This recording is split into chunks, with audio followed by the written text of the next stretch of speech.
Today is the day. In just 90 minutes from now, Jeff Bezos, his brother Mark Bezos, aviation icon Wally Funk, and our first paying customer, Oliver Damon, will launch to space and back.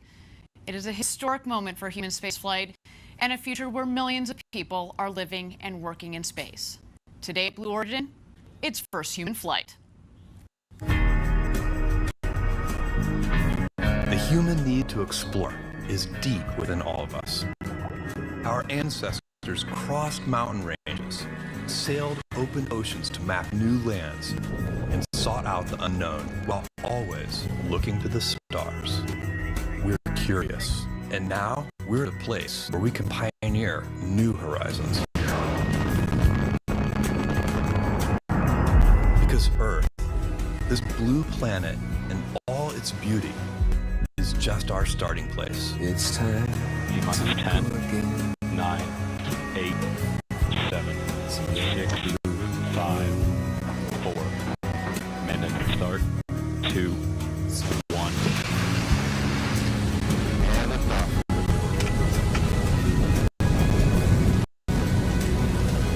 Oh yeah, look at her go. 5,000 feet and climbing. Now is the time to open the promise of space to all and lay the way for generations to come. When our descendants look to the stars, perhaps from a rocky moon or colonies floating in open space, they'll remember this time. When they reflect on where it started, they'll remember this place. And when they honor those first explorers who said, "Let's go," This is Blue Moon. they'll remember these bold steps. We are of Blue Origin. And this is just the beginning.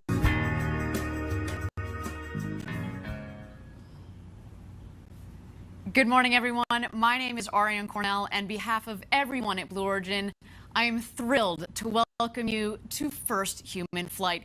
It's a big day here at Blue Origin. 4 astronauts will launch to space and back on board our new Shepard rocket, which has safely flown 15 successful consecutive missions leading up to today. Today's launch represents a number of firsts. This launch will be the first time a privately funded spaceflight vehicle has launched private citizens to space from a private launch site and private range down here in Texas. It's also a giant first step towards our vision to have millions of people living and working in space. All the accomplishments with New Shepard directly help the development of our orbital vehicle, New Glenn, and our lunar program, Blue Moon. We're a human spaceflight company at our core. And by building a vertical takeoff and landing rocket first, we've been able to scale that technology up. And you might ask, well, why did Blue set out to do this? Because we need to build a road to space. And it all starts right here. We'll talk more about how New Shepard is helping our other programs a little later in the show. But first, let's talk about who's on board today. This is our crew. In their flight suits with their first human flight mission patches, they have completed training and they are ready to go this morning. Right in the center, of course, is our founder, Jeff Bezos.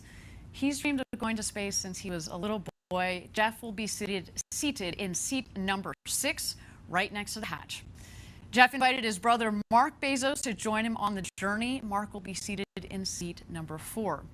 And since there are 2 Bezoses flying today, Mark's call sign is going to be DEMO. That is an acronym for his kids' first names. And the other astronauts' call signs are going to be their last names. You'll hear that, of course, over the radio later today. In seat number 3 in the capsule, Wally Funk. Wally has been trying to get to space her entire life.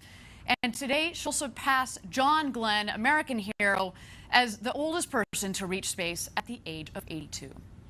Oliver Damon, occupying seat number 1, will be the youngest person to have traveled to space at just 18 years old. He joins us from the Netherlands. So today we have both the youngest and the oldest people to have ever flown to space. How about that? What a crew do we have for you this morning? Each of our inaugural crew will be receiving an exclusive Omega watch as a gift, which will fly with them on their historic flight to space. And each watch will be engraved with their name, the flight number, and a unique Blue Origin feather on the back, something to remind them of today's mission for years to come. This one they've donated to me for the day, but sorry, Omega, you may or may not be getting it back. Sorry, not sorry, actually.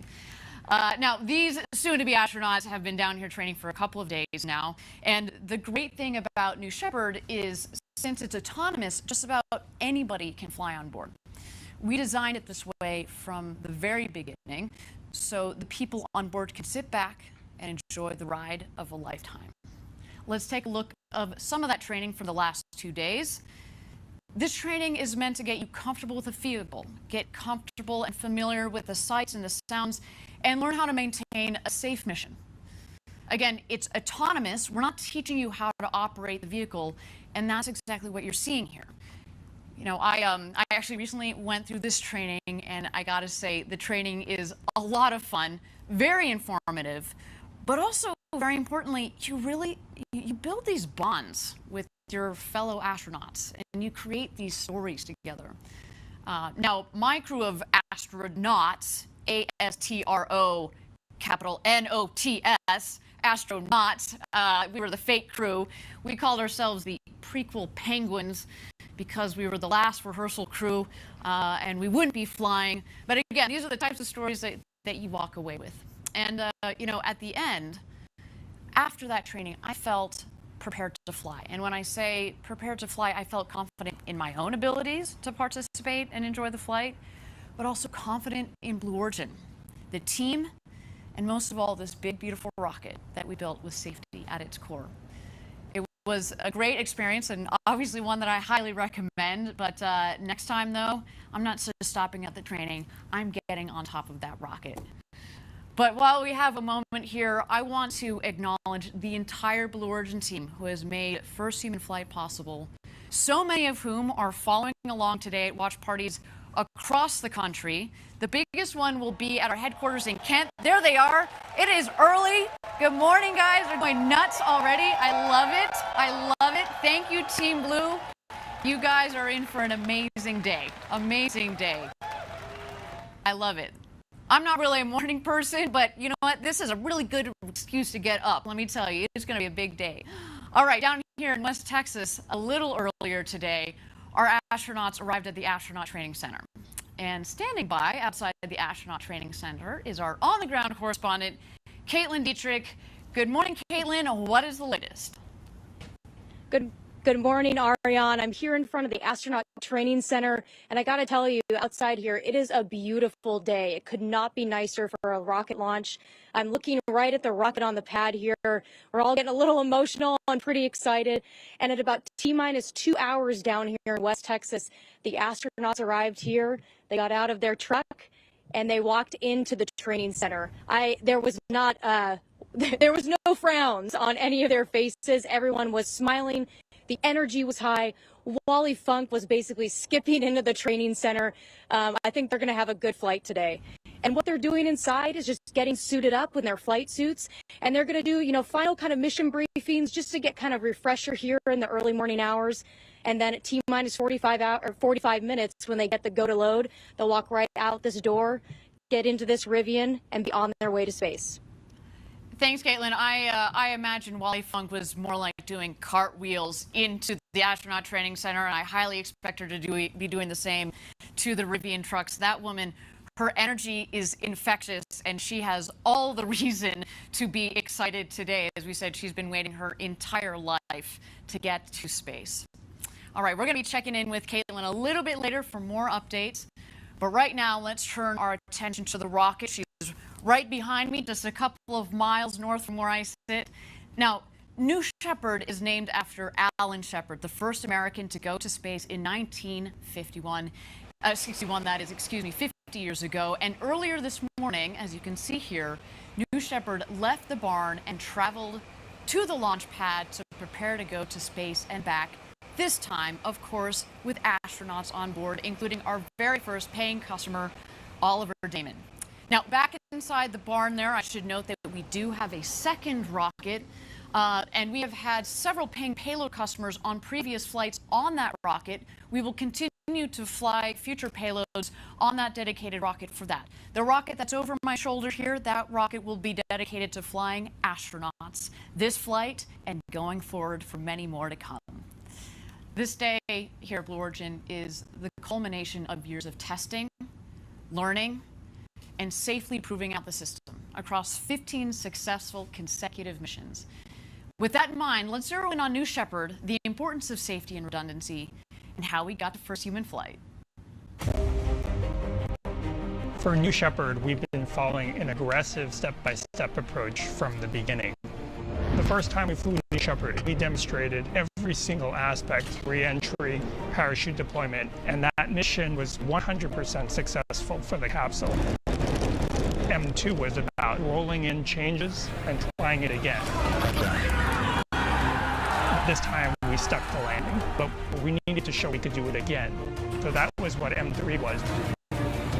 For M4, we pushed the envelope, lighting the engine seconds before it would impact the ground, and we perfected it at that time. In M5, we intentionally did not deploy one of the main parachutes, and it worked perfectly. We've done a pad escape test that the capsule can launch and escape if there is an accident on the pad. The M6 mission was about testing that at its most stressing condition. We ignited the solid rocket motor in flight and showed that we can recover the capsule safely. For M7, what we introduced was a new capsule design.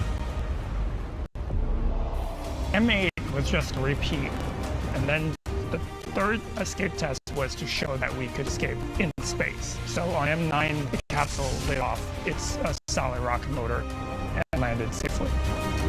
M9 and M13, we are flying payload missions for customers, giving us even more and more confidence in the capability of the New Shepard system. 13 was a perfect flight, preparing for the M14 mission, another verification and check. We're ready for first human flight.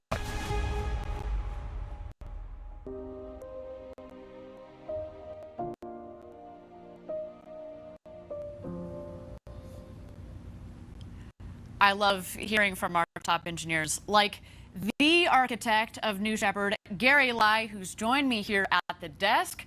Gary's been at Blue Origin for over 15 years and is part of the amazing team that built New Shepard. Gary, welcome. How's it going? How's your day? Anything going on? You got anything on your schedule? Yeah, I'm a little busy. Okay, fair enough. Why don't we launch a rocket? What do you say? All right, let's do it. Oh, well, we got a little bit of time. Why don't we get into some of this talk about the step-by-step process that's gotten us to today. So we talk at Blue Origin about our motto, Gradatum Ferociter, step-by-step ferociously in Latin. Talk to us about NS-14 and NS-15, the two prior flights with this same rocket. What happened, and why did we finally come to the conclusion it's time to put people on board? So, Ariane, the last two flights, NS-14 and NS-15, you could think of as full dress rehearsals for what we're about to do today. We used the same hardware, the same software, and even the same operational procedures as we're going to use today. Really, the only difference in today's launch is that rather than astronauts getting out of the capsule at the last minute, they are going to stay on and they're going to enjoy the ride to space. So after those launches, we looked at all the data. We made sure that that hardware, that software, those procedures fulfilled all our requirements. We didn't need to change, and we came to the assessment that yes, we are ready. Fantastic. Now, again, you've been here for now 17 years, I think it is.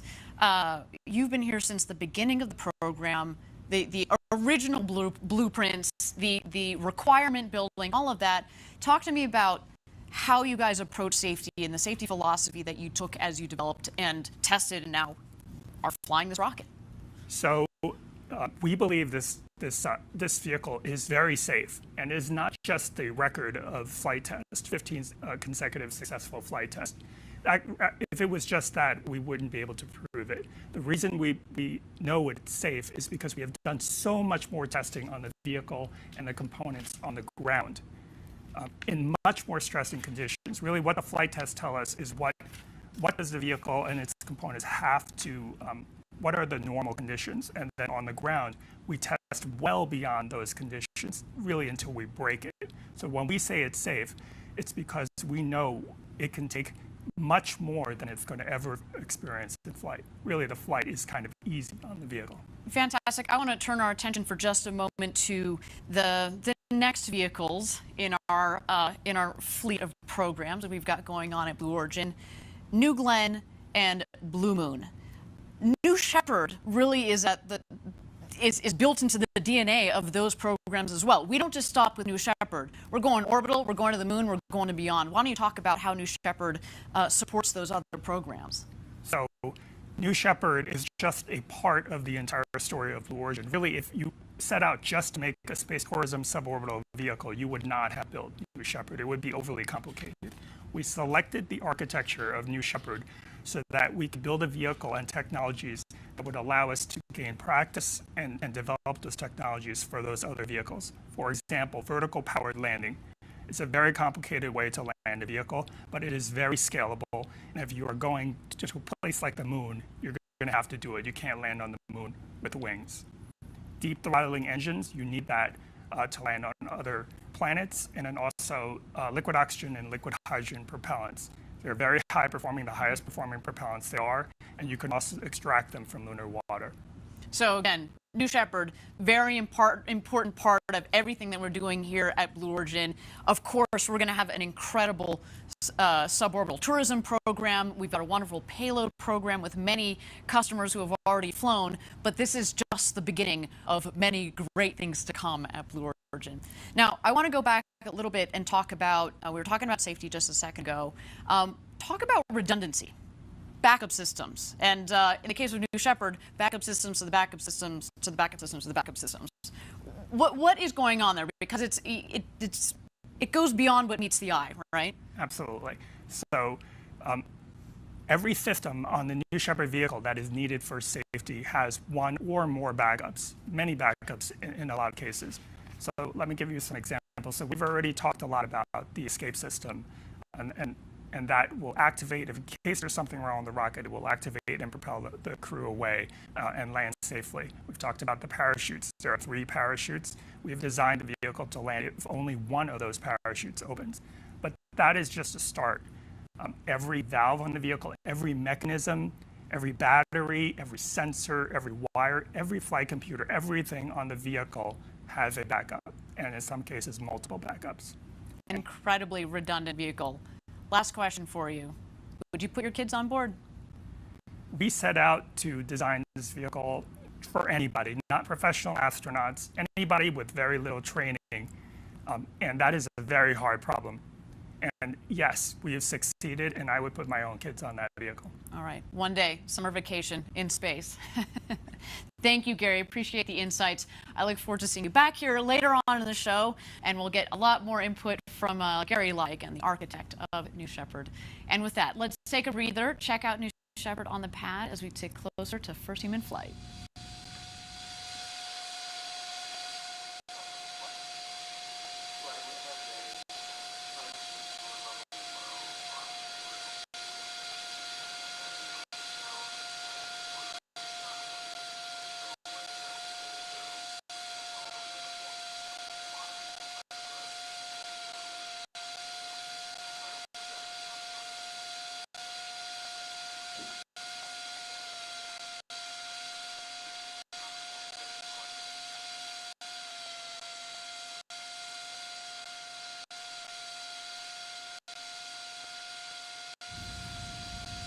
All right, everybody, if you're just joining us, this is Blue Origin's first human flight. We're down here in West Texas coming to you live. We are T-minus 1 hour and 10 minutes to go until Jeff Bezos, Mark Bezos, Wally Funk, and our first customer from the Netherlands, Oliver Damon, rocket to space and back.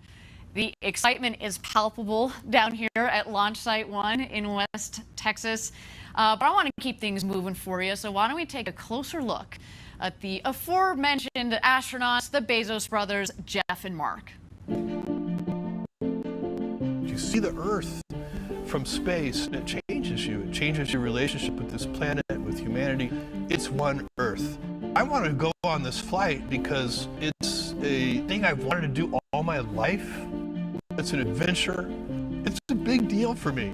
I invited my brother to come on this first flight because we're closest friends. I really want you to come with me. Would you? Are you serious? I am. I think it would be meaningful. Have my brother there. I wasn't even expecting him to say that he was going to be on the first flight. And then when he asked me to go along, I was just awestruck. Seriously? If you're willing, if you want to. Yeah. What a remarkable opportunity, not only to have this adventure, but to be able to do it with my best friend. I love you. I love you too.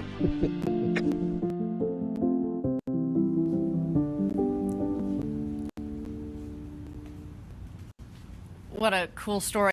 Brothers sharing this historic experience together.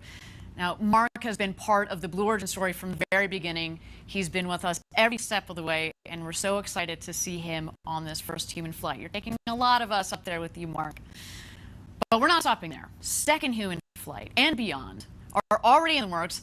And, you know, since the auction on June 12th, I've had the good pleasure of speaking on the phone with many of the participants from the auction who now have been quickly filling up seats for the next several launches. Sales are open, everybody. If you're interested, send us an email at astronauts@blueorigin.com. And we're planning 2 more flights this year, and as we said, many more to come in the years following. Folks, this is an authentic rocket ride.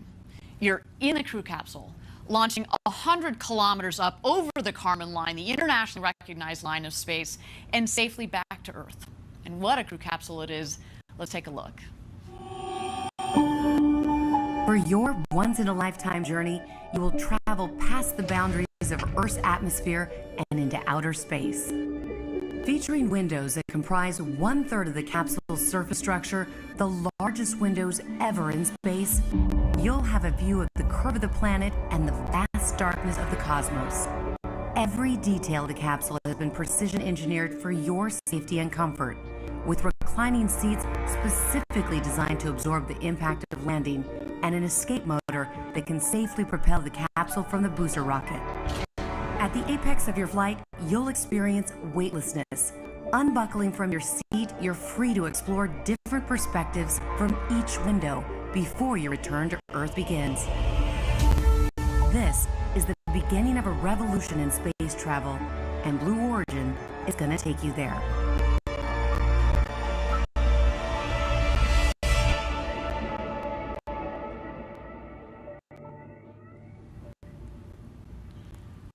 So yeah, our crew capsule is pretty sweet, very spacious. I should note that that crew capsule has 10 times the volume that Alan Shepard had on his flight to space. And of course, you notice those big, beautiful windows in comparison to poor Alan, who just had essentially a little porthole to look out of. Our astronauts today are going to get an amazing view. You know, today, as we mentioned, is just the first of many flights to come on New Shepard for that capsule. As let me tell you, as somebody who was at the recent live auction for the very first seat on today's rocket, people want to fly to space. We had nearly 7,600 people from 159 countries registered to bid. Huge global interest. And it was just incredible to be in the room when the winning bid was called at $28 million. All that money went to Blue Origin's Club for the Future. It was truly a stunning day, for which we are extremely grateful and extremely humbled. Now, for those of you that are less familiar with our Club for the Future, you might ask, what is Club? Club for the Future's mission is to inspire younger generations to pursue career in STEM and to help invent the future of life in space. The club and its collaborators are doing this in many ways, like sending student postcards to space on New Shepard and back, sending them, posted them, flown in space, of course. They've also been establishing space-focused curricula and providing access to space on Blue Origin rockets. And just last week, Blue Origin decided to spread the love. Blue Origin and Club for the Future announced that these 19 nonprofit organizations you see on your screen here will each receive $1 million from the $28 million. Incredible to see all of that money being used to help get the next generation excited about space. Why don't we take a closer look at Club for the Future, what it is, what it's doing, and where it's going. It's my generation's job to build the road to space so that the future generations can unleash their creativity. And one of the things that we have to do is inspire young people to build the future of life in space. We're from Blue Origin. We are going to be sending some postcards to space. The Club for the Future asks K-12 students to send us postcards with their dreams of the future. Mine says the future is only tomorrow away because if we build the future, we have to do it a day at a time. That's really poetic. That's really cool. We're going to send those postcards to space in New Shepard. And then we're going to bring them back and mail them back to you. Let's take a look at some of these. These are fantastic. What a great drawing. It's time to verify. Nice. That's beautiful.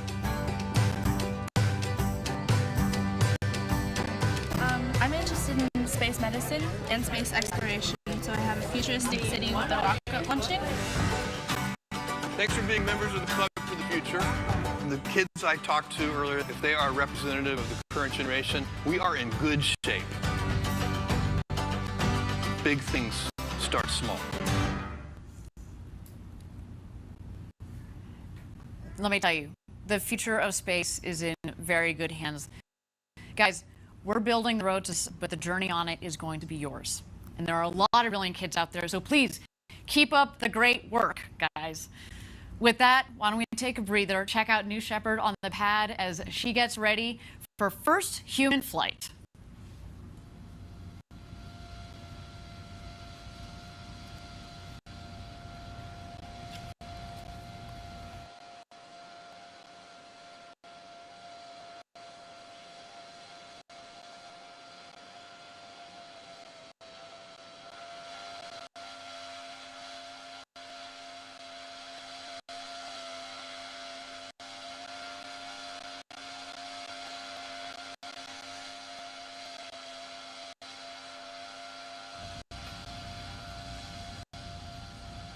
All right, thank you again, everybody, for joining us live from West Texas. We're here at just 1 hour and 2 minutes to go until launch. We are quickly approaching our first live glimpse of today's astronauts. They're going through their final preparations with crew member 7 before exiting the training center and heading out to the launch pad in their Rivian trucks. And now, crew member 7 is a role that gets its name from the New Shepard program. Today's flight features 4 astronauts. Future flights will take use of all 6 seats in the crew capsule. And crew member 7 is just that, the 7th member of each astronaut crew. Now, it's a 2-person role. And here's some footage, in fact, of Kevin Sprague and Sarah Knights, our current crew member 7s. We'll have that for you in a second here. So Sarah and Kevin don't go to space themselves, but they're critical team members that stay with the crew every step of the way, including as voice of mission control to the astronauts during the flight. So it's basically like they're in the capsule with our crew. And you're going to hear on today's flight, Sarah as Capcom, or capsule communicator. And as I mentioned earlier, I've gone through astronaut experience training, and I can tell you the crew member 7 roles are essential. Kevin and Sarah met me as well as the rest of the crew that I had during training the evening that we arrived in El Paso, Texas, and we were in great hands, and they're incredibly competent hands from the beginning to the end of our journey down here in Texas. So a special thank you to Kevin and Sarah for holding it all together for our astronauts. Now I want to introduce you to another critical member of our Team Blue, Audrey Powers. In her new role as the Vice President of Mission and Flight Operations, she recently joined us here at the desk for a chat about what it's like to arrive at this very special moment. Audrey, it's so great to have you here. You've been so important to the development of the company and this rocket, and I can only imagine, how are you feeling today? I'm feeling very, very excited. Yeah? We had an amazing flight readiness review yesterday, and the team is just so pumped. Awesome. Yeah. Well, so this is not the first time our viewers have met you. On the last flight, you were one of our, what we call astronauts, spelled A-S-T-R-O-N-O-T-S. Yep. What was that experience like going through the training and being one of the astronauts? Well, I was actually there working. I was not just having fun. Right. No, we know. I was going through the training, to really see how it had progressed over time. A number of us did a review of the training early on, and I'll say that our training has reached such a really great spot for the astronauts. Our human factors team has provided a lot of input. Our CM7 team has spent so much time really focusing on what is important for them to first safely get through the experience and then just really enjoy their time up there. Yeah, so it was vetting the entire experience and making sure that we cover the right aspects of it. Right. So I also got to be an astronaut, but I didn't get to do the next kind of critical step, which is getting inside of the capsule on top of the rocket when it's fully fueled, fully loaded, like we did during our last launch and last webcast. You were one of two. You and Gary Lai went in there. What was that like when you went in there and the hatch was closed? What is that feeling like? Yeah, the entire tower operation of astronaut load was just a very sensory experience, and we walked through the sequence a couple days in advance just to rehearse everything, all of the movements. But on launch day, we got out of the cars and we're standing at the bottom of the tower, and you could hear the vehicle venting. And when you looked at it, there was frost coming off the side, like you see sometimes in movies, and it's just this overwhelming sense of this thing that is waiting to launch, and we're kind of holding it up, you know? Right. So there was a great sense of urgency that didn't exist on the days that we rehearsed it. And when we got up and finally ingressed and strapped into our seat, there were a lot of things. It was very mechanical because of the training that we've gone through in the simulator. And we sat down and strapped in, and it wasn't until then that you're waiting for the crew to do the checks and empty out the cabin of the various equipment that you kind of look out and you realize like how high up you are. Where you are. Yeah, and you could feel the vehicle swaying a little bit on the launch mount, like that rocket is ready to launch. And when it closed, I remember thinking before, like, oh, I'm going to have all these clever things to say to Gary, you know, because we've worked together for so long. And, like, I couldn't think of anything. It was just like, I want to go so bad, you know? Like, can you lock the hatch from the inside? We were wondering if you guys were going to do a little stowaway situation. Sorry, there are cameras. I know. Saw you. Yeah. So it was just this really rich sensory experience being in there from all angles. Yeah. Well, so you are now head of New Shepard Flight and Mission Ops. What does it feel like this day that we're actually putting people on board and we're closing the hatch and we're keeping the people in the capsule to go to space and back? What does that feel like? Well, we've spent, in recent weeks, we finalized a years-long effort called our Human Flight Certification Plan. And it culminated in an extensive review, over the last month, with external reviewers and our FAA partners were involved. And it was the culmination of the entire program, years of work on this program. And I was so struck by how much work has gone into this across the years and across the disciplines. And the people in that room kind of finalizing all of these check boxes, it was just an overwhelming sense of the history that we had collected of this program. And I was before I came to this position in New Shepard, I supported New Shepard, and I knew the hard work that was going on in this program, but I have been so struck by just the professionalism and the bias for action and just the critical thinking that everyone on this program puts in. And I have been awestruck by people that I have been working with for years. I mean, I knew what great work they did, but being part of it and part of this team, I'm so honored that they wanted me in this position and that I'm participating in this now. Yeah. Well, Audrey, to you and to your team, to the whole Blue Origin team, thank you for all of your hard work. We cannot wait to see the launch, and Godspeed, New Shepard. Thank you. I can't wait to see it either. Audrey offers such great insight into New Shepard. She's also a pilot herself. Oh, and the chair of the Commercial Spaceflight Federation. She's had an incredible impact on space legislation and policy in some major ways, as well as a major impact on Blue Origin. So thank you to Audrey. She's kind of busy today. So we're very proud to have had her on stage just a couple of days ago. All right, we're at T-minus 55 minutes to go until launch. Let's go ahead and check out New Shepard as she gets ready for her flight today to space and back with our first human flight crew.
Thank you, everybody, again for joining us live from West Texas for Blue Origin's first human flight. We are at T-minus 52 minutes to go until launch. Right now, our 4 astronauts are inside the Astronaut Training Center. We are waiting for them to exit to get in the Rivians, and then we will be waiting for a go for astronaut load-in. I can already hear the helicopter above that's going to be following them on their way out. Now, that astronaut training center, what we have in that training center is basically it's a classroom, but I'd say the centerpiece of it is a beautiful crew capsule simulator, and it's a really cool simulator. Some of you may have seen in the past, we've had a mock-up that we've been able to take to various events, but the simulator that's in the astronaut training center is kind of a step above, a step beyond, because in it we are able to simulate the sounds, the vibrations, the full crew screen and alert system that we have for every single seat. And so during the training, you spend a lot of time, of course, understanding, with crew member 7, understanding the general New Shepard system, all of the procedures, ingress, egress, and getting to know the Blue Origin team. But you do spend a lot of time in that crew capsule. And as mentioned, we go through these simulations of the flights and of all sorts of different scenarios so that our astronauts feel comfortable, as we said, so they can sit back and kind of enjoy the ride, enjoy this incredible experience. They've got these huge windows right next to them. We want them to be focused on that view, focused on feeling the G's as they come on. You know, you're in these beautiful, nice, soft, reclined seats that disperse the G's. It's a wonderful experience. And that simulator, we run these scenarios, we've got full audio, we've got full vibration, and it's a really critical component of the training program, let's say. Now, we also, of course, we will take them out to the pad the day before launch. We want them to walk up the crew access tower. You'll see it's hidden a little bit in that shot there on the left there, but that is the safety shelter. So we'll see as the astronauts drive out to the pad itself, they will ascend the stairs, the set of stairs on the left. They'll take kind of a bit of a timeout in the safety shelter.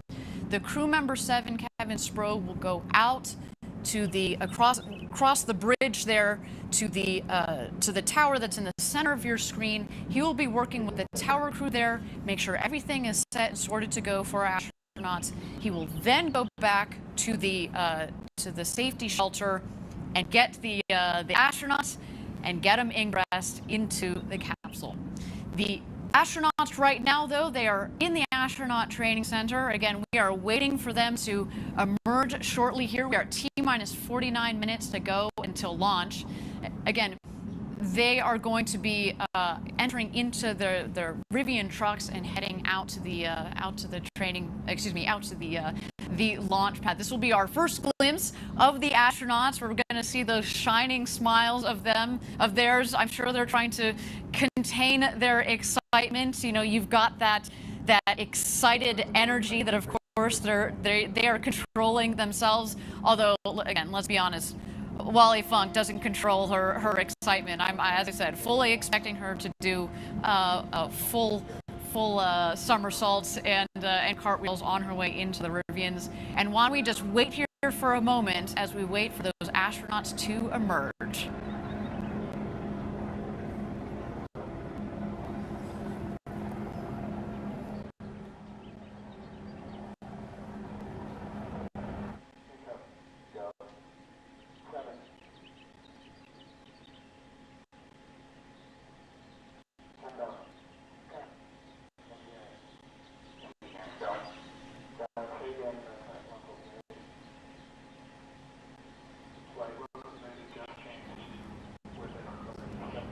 Thank you again, everybody, for joining us live for New Shepard's first human flight. We are waiting for our astronauts to emerge from the astronaut training center. We've got our on-the-ground correspondent, Caitlin Dietrich, who is just outside of the training center. Caitlin, what's going on out there? So you can really feel the energy start to build now. We've just heard that everything's continuing nominally towards launch. The countdown is moving forward. We've got our helicopters in the air waiting to capture our astronauts as they take their Rivians to the launch pad. The sun's coming up. It's a beautiful morning. Our teams are going to be standing on the road, hooting and hollering as the astronauts drive by on their way to the tower. And I'm starting to get goosebumps over here, and it's a little bit emotional. But we'll be back in just a couple minutes, and we'll watch these Astros as they head out into their truck and on their way to space. Fantastic. Thanks, Caitlin. We'll send it back to Caitlin in a moment here as we wait for those astronauts to emerge from the astronaut training center. You know, I'll tell you, the last thing that they do before they exit the training center is there's this special coin ceremony. It's a challenge coin that's given to each one of the astronauts for them to take in their suit up to space and back. It's a military tradition, but it really makes you feel like you are part of a team. And what a team to be part of. What a crew to be part of.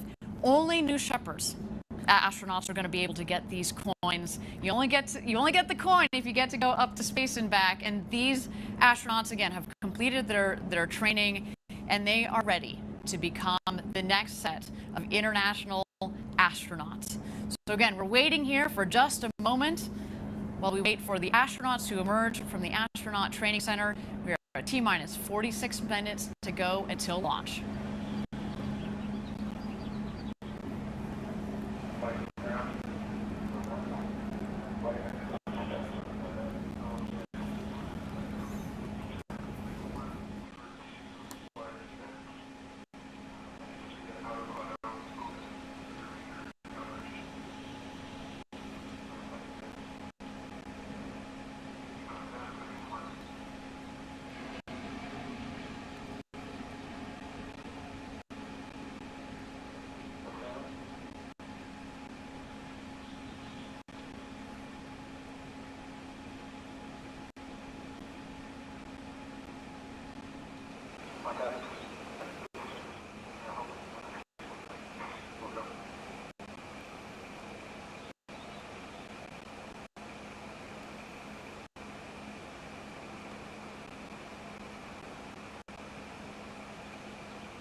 Thank you again, everybody, for joining us live for New Shepard's first human flight. We are at T-minus 45 minutes, and here the astronauts come.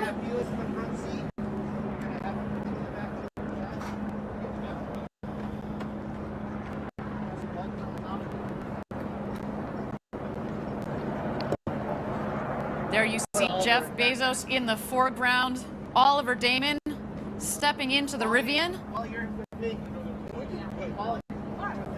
Crew member 7, Kevin Sprague, there on the right,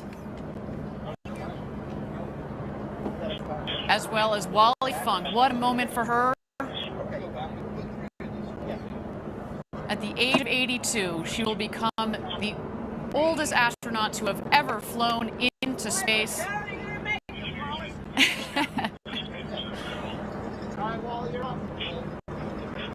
And there she is, loading into the Rivian.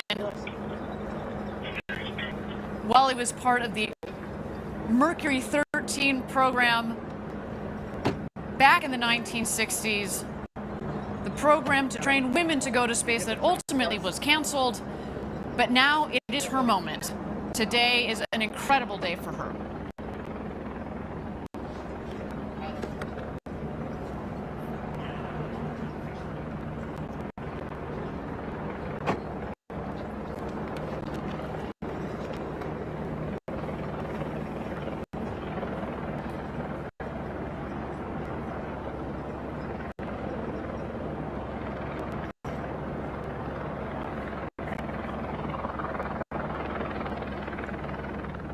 All right, now we're going to be waiting for mission control to get a go for astronaut load out to the pad. That's when the Rivian will start heading out towards the pad. They're actually going to pass right behind me here. I'm certainly going to give them a wave. They then will pass mission control, get some last-minute love from our team there, as well as their families. And then they will head down the road to space to the launch pad, and we'll go for load in. There they go, everybody.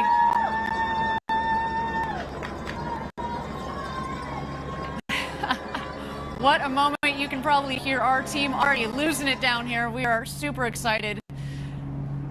And there they are. High fives from everybody. What an incredible moment. They're coming over here just behind my right shoulder.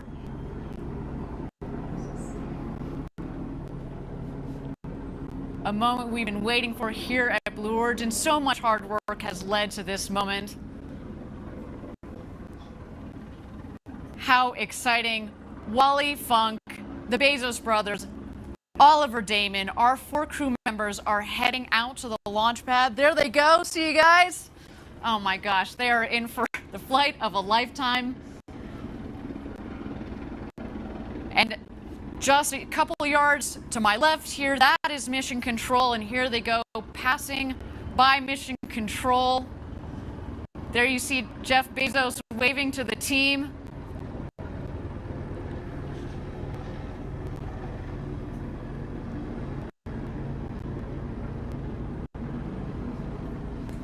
They're going to hang a left there as they head down the road to space. Now, while we watch them travel down that road to space, they've got just a couple of moments. It's a long 2-mile road there. We've got a couple of moments. Why don't we meet aviation icon Wally Funk? You're in zero gravity for 4 minutes. You come back down. We land gently on the desert surface. We open the hatch and you step outside. What's the first thing you say? I will say, honey, that was the best thing that ever happened to me. I've been flying forever, and I have 19,600 flying hours. I have taught over 3,000 people to fly, private, commercial, instrument, flight engineer, airline transport, gliding, everything that the FAA has, I've got the license for. and I can outrun you. Back in the 60s, I was in the Mercury 13 program. They asked me, do you want to be an astronaut? I said, yes. They told me that I had done better and completed the work faster than any of the guys. So I got a hold of NASA 4 times. I said, I want to become an astronaut, but nobody would take me. I didn't think that I would ever get to go up. Nothing has ever gotten in my way. And they said, Wally, you're a girl, you can't do that. I said, guess what? Doesn't matter what you are. You can still do it if you want to do it. And I like to do things that nobody has ever done. We're going to fly you up into space on the very first flight. That's your I can't tell people that are watching how fabulous I feel to have been picked by Blue Origin to go on this trip. You're going to be an astronaut. Oh, finally! And I'll love every second of it. Woo! Ha ha! I can hardly wait.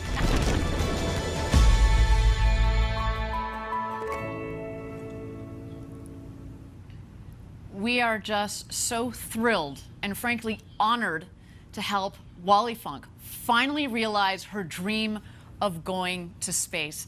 Now, recently I was lucky enough to spend a couple of moments with her right here at the desk. Why don't we take a look? Wally, it is a pleasure to meet you. As a fellow pilot, you are an inspiration, so thank you. You don't know how great it is to meet you, that you are a pilot. I want you to go fly more in that glider and jumping. Oh, well, that's great. And hopefully follow in your footsteps and go on New Shepard one day. Absolutely. Oh, I mean, yes. So, Wally, you've waited a while to go to space. A silly question, but are you excited? No, not at all. Of course. Since I got on the airplane and I got to fly the airplane and get here and meet all of you, this is so fantastic. What do you, on launch day, what do you think is going to be the most exciting thing? What are you looking forward to the most? Liftoff, climb, undo, and be able to move around in the, if there's room. I want to do a lot of stuff because I've done that in other situations. And you were just telling me a second ago, you're going to take your camera up there and you've got a postcard that you're going to take a photo with. That is what's going to be on the window when I go up, and then I'm going to take a picture of it with the Earth behind me. That's such a beautiful photo of you and the American flag back there in your flight suit, and that's going to be a spectacular photo. So, you know, this is probably, I imagine, your first time down here in West Texas at our launch site? Absolutely. What do you think? No, I used to be in Texas and teach. I think everything's fantastic. I mean, I've been treated so well, and the food is so great. I can't believe it's coming from, I don't know, California. Right, right. And you're lucky to be here with all these friends and the people and see what's going on. Absolutely. Well, so, Wally, as I said, you've been an inspiration to me. What would you say to the next generation of young people that are out there that want to go to space? Well, I've talked to young people all my life. How many of you girls and boys want to fly? Well, not many raise their hands. I said, well, I tell you what, get your parents to take you out and give you a flight. Right. That's what my parents did at 7 years old. And if you like it, you'll continue on. And if you don't, you might continue on because something's going to be in your heart that's going to want you to do that. I cannot wait to see you go to space. Thank you for being with us. It's a pleasure to have you. Thank you. Thank you, honey. So yes, as you just saw, Wally Funk is the real deal. I was doing my best to contain my fangirl moment there because she, again, is an inspiration to so many people around the world, and myself included. We see here that the astronauts are starting to ascend the crew tower. There's Wally waving. She's leading the crew. Gary, welcome back. It's good to have you back here at the desk to get you to help with the play-by-play here. We just saw a moment ago that they drove around the ring road, stopped, took a photo because, of course, you know, we're memorializing this moment as best we can for these astronauts. They so deserve it. So going up the tower, we've got Wally, then it looks like Jeff Bezos, his brother Mark, and Oliver Damon. that are heading up to their rocket. Now, while we have a moment here, I do understand that Caitlin Dietrich is standing by at Mission Control. What's going on outside Mission Control, Caitlin? Hey guys, Caitlin here. I'm with Jarrett Jones, the head of our New Glenn program here. Jarrett, how are you feeling today watching the launch here from Mission Control? Excited, awesome, this is amazing. It's just incredible. You could only dream about this day. And you know what, Caitlin? It's not lost on me and probably many of the viewers that today is like July the 20th, the day Neil Armstrong, who also graduated from my alma mater, Boiler Up, stepped on the moon and made history. And we're doing it at New Shepard and Blue Origin, doing our first human launch, and it's just amazing. And the reason I'm excited but also focused is that there's quite a bit of technology transfer from New Shepard to New Glenn. Everything from the BE-3 engine with the LOX and the hydrogen all the way down to our landing gear. I mean, this is an exciting day for us, and I'm just excited. I don't want to take the spotlight away. It's about New Shepard, and I'm just very proud of this team and then Blue Origin as a whole. I mean, just amazing day, Caitlin. Well, we like to say that New Shepard is basically the second stage of New Glenn, so you're kind of seeing the second stage fly here today. Absolutely, absolutely. New Shepard was built and designed for scalability, and we took advantage of it in New Glenn. So it's amazing feat that we're doing, and just proud to be here. Just glad to be here, Caitlin. So smart. It's the epitome of our step-by-step approach, as you hear us say. And I want to pan back to Mission Control. We've got a lot of our team here on the porch here. Hey, guys! Woohoo!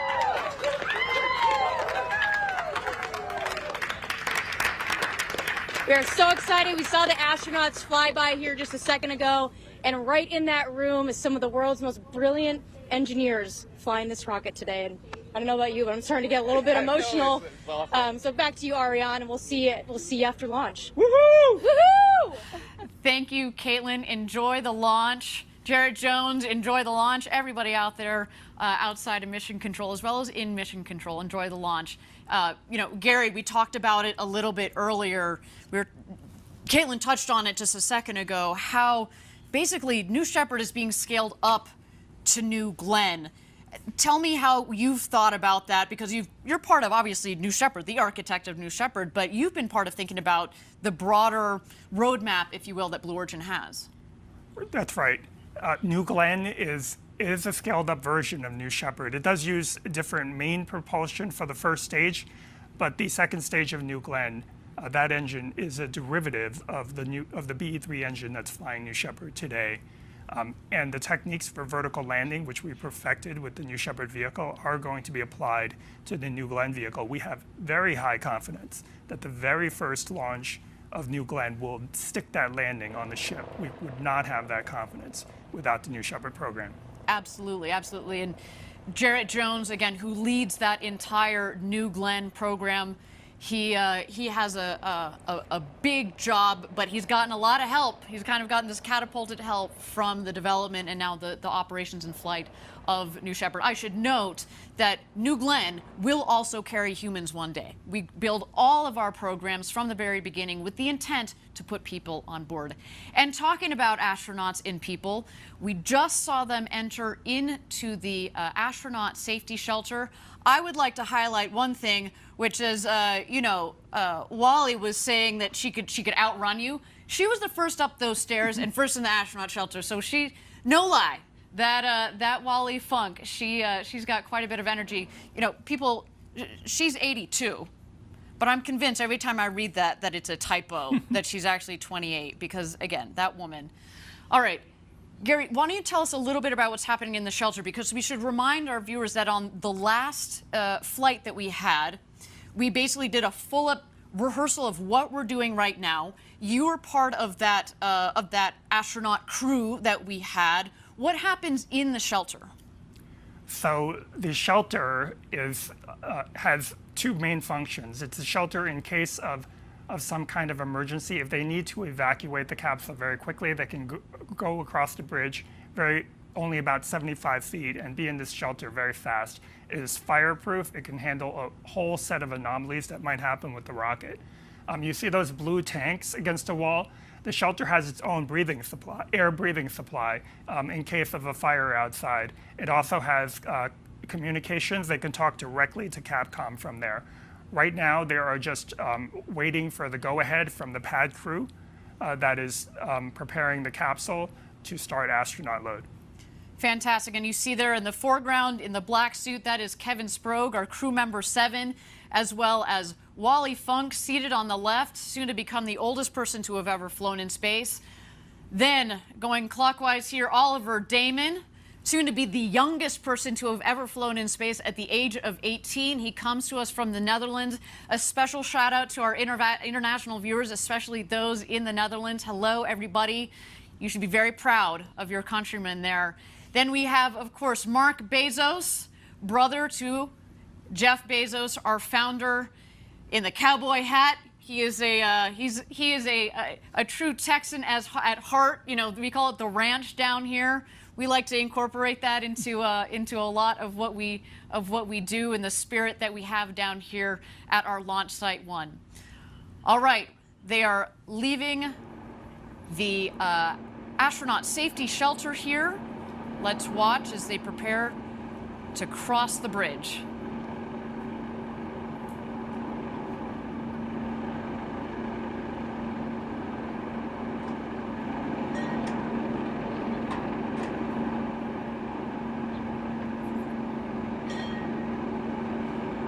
What a moment.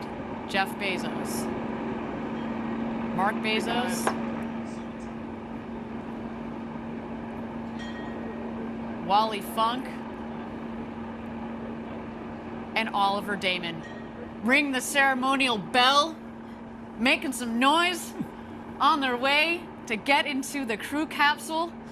Kevin, the crew member 7 that you see there in the black suit, he is now going to help them ingress, get into the capsule, get situated in their seats, and of course help them get buckled into their harnesses and go through any final safety checks before closing the hatch. I mean, we should note though, Gary and I have both been through the astronaut training experience. It's a 5-point harness. By the time you're done with training, you can do that upside down, backwards with your eyes closed, inside and out. I mean, you definitely understand how that works, and you're going to need to, because when we come back, when you get back into your seat from 0G, that's very important.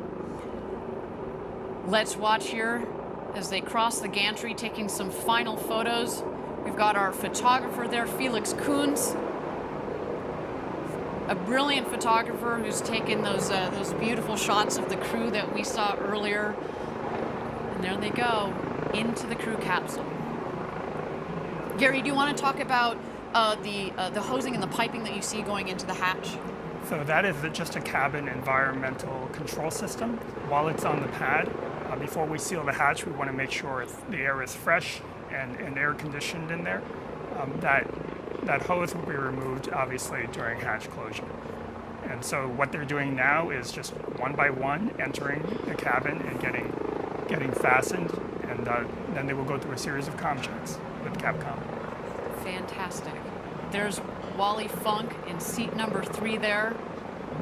Oliver getting situated in seat number 1. I'm starting to shake a little bit. Not only, again, have we practiced this, and not only on the last flight did we have a full astronaut rehearsal like this, but it's different. We've done, again, 15 consecutive missions to get to this point. But it's so much different when you put people on board. But again, so much testing, so much design, so much thought, and incredibly well-trained Blue Origin team that's supporting these astronauts, our first crew on New Shepard. Just wonderful. We are ready for today. Now, we are standing by here for Capcom to welcome our crew into the capsule. Let's stand by for some audio there. There's our mission control.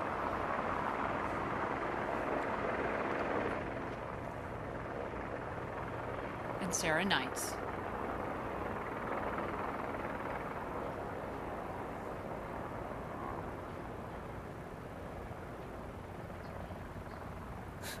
Sarah Knights, again, she has this incredible...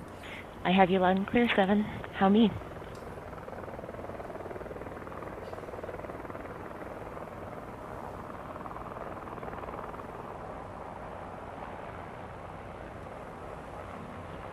comes Kevin. Kevin will help you out. Here it comes, Wally. I can see it's jammed in there. Don't keep pulling on it. Don't come get it.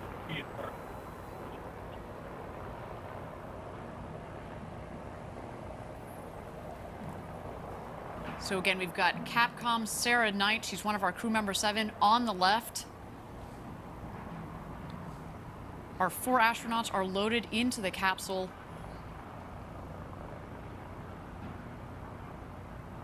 There is Wally Funk in her seat, as well as Mission Control. Talk about locked and loaded. This team is really, I mean, you've been in Mission Control during these launches. What is that like? So at this point in the procedure, everybody is incredibly focused. They're true professionals. They are looking at the data, following procedures. There's really no distraction. You can hear a pin drop in that room unless they're working an issue. And as you saw in that picture, we run a very, very tight ship here at Blue Origin and on the new Shepard program. That picture of the front room of Mission Control, that is all the people that are operating the rocket at this point, in terms of pushing the buttons to make things happen, in addition to the pad crew.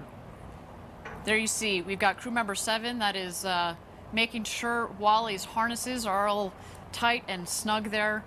You know, to your point about crew, Gary, I mean, we talk about designing an autonomous vehicle that launches and lands and we reuse, but we've built also the operations to also complement that, to lower the cost of accessing to space, because that's at the heart of building this road to space. So we've built it so that it's an efficient vehicle, efficient operations. Absolutely. So in addition to that front room, which is really just a half a dozen people and some backups to relieve them in case they need a break, there is an engineering back room right behind that room. It's the size of a small conference room, really, and it consists of engineers that are there just in case there's an anomaly that needs investigation. Mm-hmm. But you can actually see it through those back windows. That's it. That is all that is needed to launch the Shepard. We have some support staff on call in Washington State in case of an anomaly, but for the most part, that's it. And we architected it that way. So look, we got catch. Did you say catch Wally? She was waving at you, Gary. Oh, and is that? I think that's the postcard that she promised everybody she was going to be bringing up to space with her. So not only is the crew ready, but we've got the props ready. We've got the photo shoot all set up. But getting back to the crew and crew operations that we've set up, as you said, lean and mean, but also, we talked about it earlier, in addition to the safety and critical to safety, are redundant systems, backup systems, backup to the backup. And, you know, we were talking about the team that we have back in Kent. So that is part of it. It's not just in, you know, let's say the mechanical systems, the engineering that goes into the capsule, but from an operational standpoint, we've built that in from the very beginning. Some beautiful shots there of the capsule. So the window with the white square there, that is Wally Funk. To the left, that is Mark Bezos, Jeff Bezos' brother. And in fact, to the left of him, a little harder to see off of that other window, that will be Jeff Bezos. And Oliver Damon on the other side of the hatch, he's also harnessed in, ready to go to space, ready to become the youngest person to have ever flown in space. Again, he comes from the Netherlands. So beautiful. Again, as we talked about at Blue Origin, we really want to open up this experience to the world, and it's so wonderful that he is not just representing the next generation, but also more flags as we fly to space. Standing by here from Capcom. New Shepard, this is Blue Origin Mission Control. Good morning, astronauts, and welcome aboard the RSS First Step. Let's get things started with the comm check. Astronaut Oliver, how do you read? Blue Control, Astronaut Oliver, loud and clear. Copy. Astronaut Wally, how do you read me? Wally, push the button and answer. Push the button until you can hear good. Copy, Astronaut Wally. Astronaut demo. Blue Control, this is Astronaut Demo. I have you loud and clear. Copy. Astronaut Bezos. Blue Control Bezos, I read you loud and clear. Thanks for everything, Sarah. We appreciate it. It's my honor and my pleasure. All right, astronauts, we are at T-minus 21 minutes and counting. As we proceed, I'll keep you updated. For now, just sit back and relax. Fantastic, and there you heard it. All 4 astronauts are ready to go to space. They just had a quick comms check with Sarah Knight on Capcom, one of our crew member 7 there. You heard all 4 astronauts are jazzed. You know, Wally there was, I'm sure she's a bit distracted again. We've said this before. She has waited over 60 years from the days that she was part of the Mercury 13 program to go to space. That program to get women into space was canceled. But you know what? She is canceled no more, everybody. She is going to space. Such an honor to be able to help her realize this dream of going to space after so long. What a moment, what a woman that that really personifies perseverance and pushing through it. All right, and here we go. We are closing the hatch. Gary, do you want to talk a little about what happens when you close the hatch? Obviously, it's a pressurized vehicle. What does that mean with regards to closing the hatch there? So the hatch has a double seal on it. There are 2 sets of seals. So what they're going to do when they close the hatch to make sure it is properly sealed is they're actually going to pull a vacuum in between both of those seals and make sure that vacuum doesn't decay. And that checks the integrity of both seals. Fantastic. Now, I understand that we've got Caitlin Dietrich again on the ground. We've got an update from her. Caitlin, what's going on? She's almost ready. So let's hold off on just a moment for our update from Caitlin Dietrich. In the meantime, let's watch here as the tower crew continues to close the hatch, make sure that the pressure seals are all ready to go. There we see Mark Bezos giving the thumbs up. There's Jeff in the background waving. What an experience to do with your siblings, your best friend. What a day for this 4 crew. Gary, you we mentioned again that you have gone through the astronaut experience. You went through it. Actually, here we go. I think we've got Caitlin. Just a moment, Gary. Hold that thought. Caitlin, what's going on out there at Mission Control? Hey everyone, so basically we've actually left Mission Control, the porch, and now we're at what we call Fallback 3. It's on basically the entrance to the road to space. And right here is where the astronauts drove by. They went all the way to the tower. You can probably see it there in the very distance. Here we just closed the hatch and everything's looking nominal.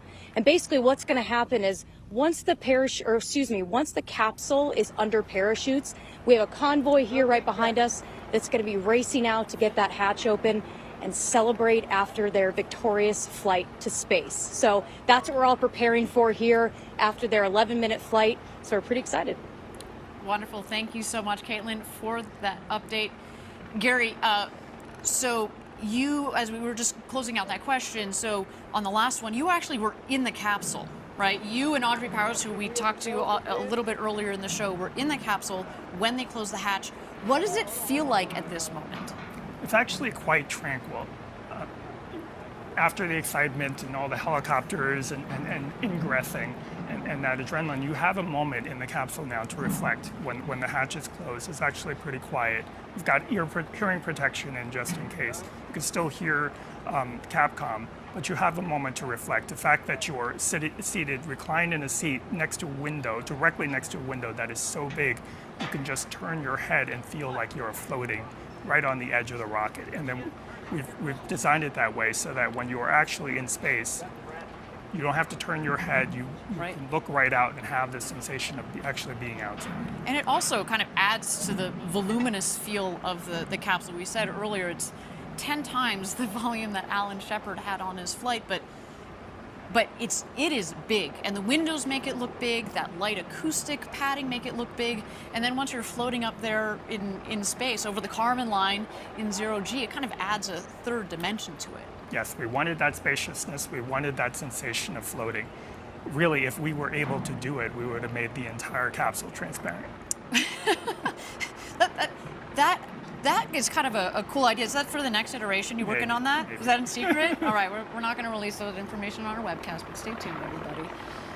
All right, we're going to toss it back to Capcom. I understand that we've got a special message from Christina Bezos, sister to Jeff and Mark Bezos.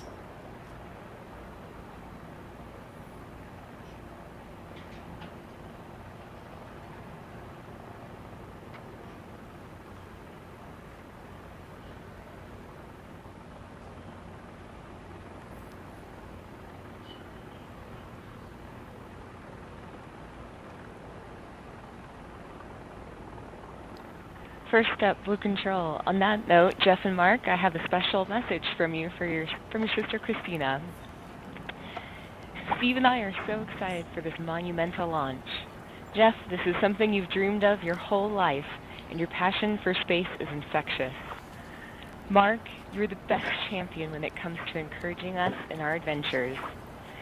As you buckle in, I'm reminded of when Jeff was Captain Kirk, Mark, you were Sulu, and I took the role of Lieutenant Uhura. We would battle Klingons while firing torpedoes, all the while dodging in and out of traffic and praying that we make it to our destination safely. Mark, be prepared to fire those torpedoes if ordered to do so. Now hurry up and get your asses back down here so I can give you a huge hug. We love you, and Godspeed, New Shepard.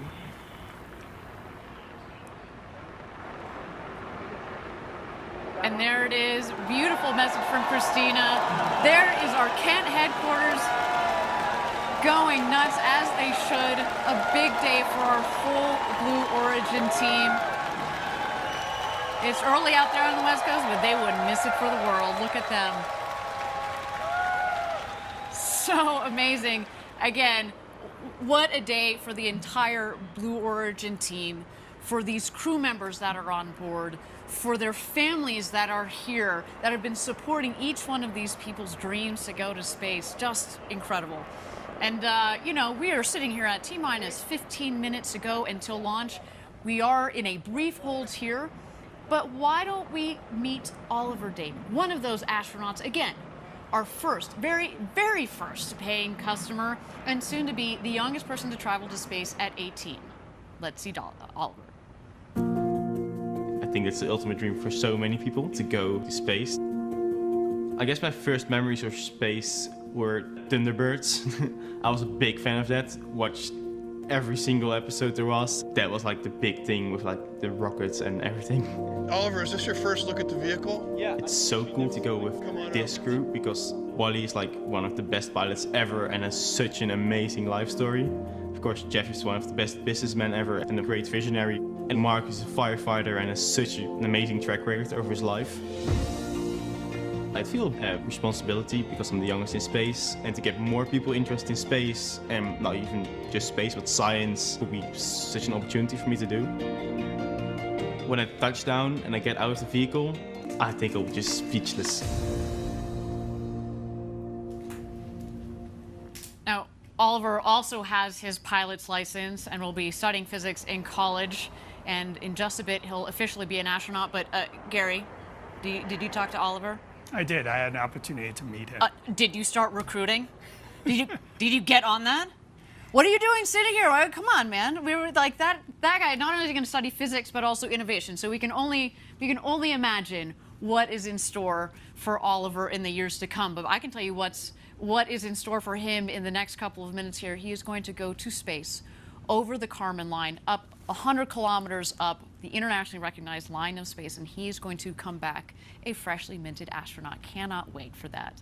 Now, we are at T-minus 15 minutes to go until launch. We are in a brief hold here, and while we're in a hold, why don't we turn it over to New Shepard and watch the rocket as she gets ready to take these 4 astronauts to space and back.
Thank you again, everybody, for joining us live from West Texas. We are here at T-minus 15 minutes to go until launch. We are in a brief hold. We've got our astronauts that are loaded into the capsule. You saw there just a moment ago, we had Oliver Damon on the left, in the left window. To the right of the hatch is our founder, Jeff Bezos. Coming around him is Mark Bezos, and on the opposite side of the capsule is Wally Funk. And again, we're just here in a brief hold, but while we have a moment, let's throw it back to the pad and catch out some of those shots of our astronauts as they get ready for their flight to space and back this morning.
Thank you again, everybody, for joining us live from West Texas for New Shepard's first human flight. We are at T-minus 15 minutes. We are in a brief hold here. This is okay. I mean, to say, Gary, you can appreciate this. We spent years designing this rocket, months and months designing the mission. And if we need to take a couple of minutes more to make sure that the team is aligned, that we're all set and sorted, that our astronauts are happy, that the weather both on the ground and up aloft is within green zones, then we're going to do that. How do you guys think about holds when you're in mission control? What is happening right now? There's really two kinds of holds. There might be a hold while they investigate an anomaly, and very often that is not the case, though. There are sometimes holds just to catch up in the timeline. The thing about New Shepard that's distinct from orbital vehicles that you might have seen is that we don't need to launch at a precise time to meet some launch window because we're trying to intercept something in space. We have a lot of time. We can take our time.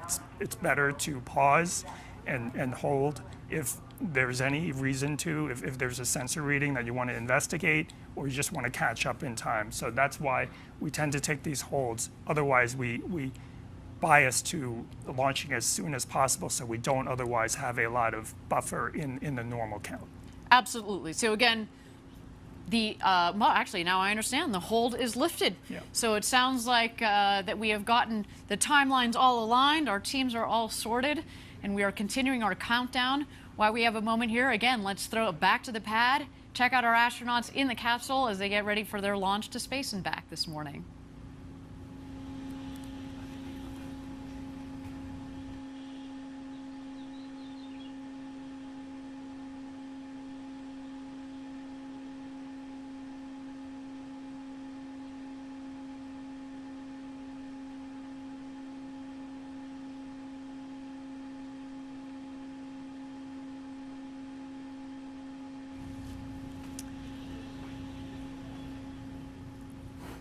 All right, everybody, we are at T-minus 14 minutes and 5 seconds to go until launch here. Got goosebumps going already. Again, the adrenaline is building and the energy is building up here as the clock ticks down. And while our astronauts and our teams are going through the final checks with our crew member 7 and the launch team, let's talk about seeing Earth from space and how it changes you. And we're very fortunate here at Blue Origin to have several NASA astronauts that are working with us. And they've logged hundreds of hours in space, and they offer a keen perspective on what our first human flight astronauts are just minutes away from experiencing. I find it's very interesting that people can look at a picture of Earth taken by an astronaut, but they don't get that change inside that actually being there in space gives you. It is one of those things that you kind of have to do. The perspective from space is a really fantastic one. You can see things that you never thought you'd see from Earth. It really can't help but change your life. It changes your perspective. Having that kind of an experience makes you feel smaller. You really do come back with a sense that the Earth is a closed environment. Everything we have here to eat, breathe, drink, it's all traveling together. And looking at the blackness of space and looking at the surface of the Earth and seeing that almost nothing separates those two. All of humankind is on this one small rock, protected by this thin, fragile little layer of air. It makes you realize that the planet is, in fact, a giant spaceship traveling through space that's home to 7 billion of us. And I think every astronaut who goes to space is changed by it in some way. They've actually documented a change in core values in almost all astronauts from before the flight to after the flight. And as millions and millions of people begin to get this experience, I think the knowledge on Earth and a different understanding about our planet will gradually occur. The experience of something that changes who you are on the inside, it's very powerful. It is so memorable and so unique that people walk away speechless.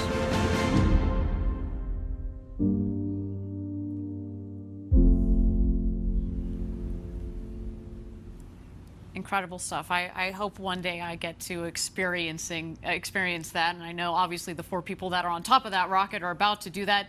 Gary, do you want to talk to us a little bit about today's flight profile, how they're getting up to space over the Kármán line and back home down here to West Texas? Absolutely. So T-minus 0 is the time that we... Actually, Gary, if you don't mind standing by, I understand that we are ready for our go, no-go poll. This is the flight director. New Shepard is go for launch. Booster, commence thermal count. Wilco flight. Controller, strap UHF voice.